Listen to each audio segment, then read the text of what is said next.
So we're going to show you how this works. And we didn't have a hospital bed, but I think you'll get the idea pretty well from this. So we have our patient who has developed a pressure ulcer on her coccyx, and she's also incontinent, and we have to turn her. So same way you would turn, we're just going to roll her to her side. This comes over and around the side rail.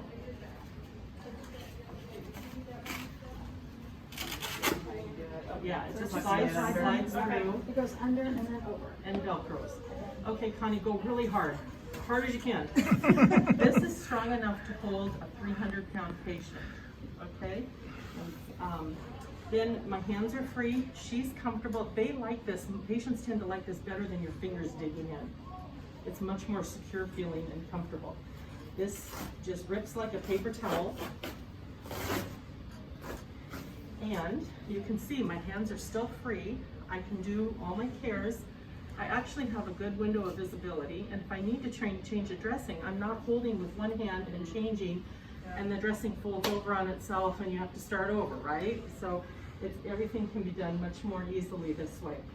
After you've cleaned your patient, all finished with your dressing change, you just turn this in just like you would with the chucks, and you put a new chucks, our new Q2 in place. We're calling them the Q2 for short, because you know we're busy. We don't have time for all those syllables, right?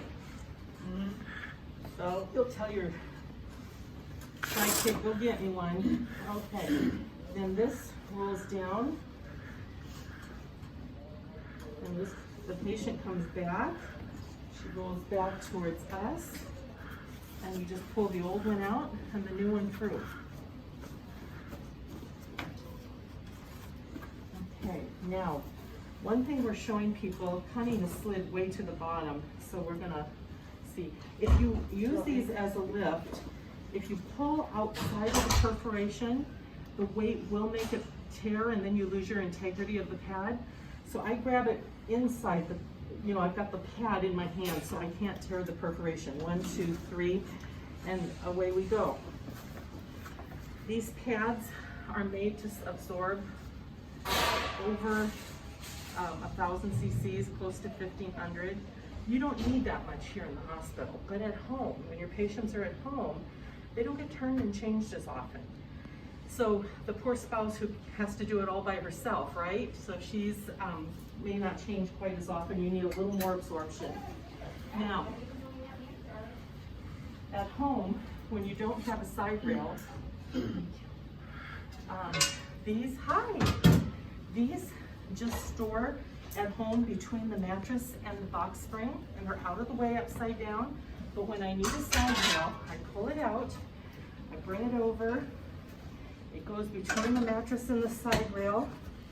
Then when the patient rolls towards me, you can see how it just slides right through here, and the patient or the spouse at home doesn't have to worry.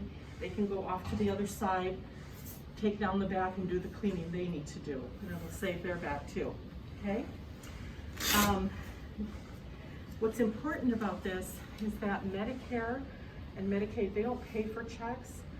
Ours is both a lift and turn as well as an incontinent pad, so it has a dual purpose, and Medicare will pay for it as long as your CMS codes show it, right? So you're doing your assessment, if you can document that they're a lift hazard, a skin tear, pressure ulcer risk, anything that you would use these pads for, they will pay for it.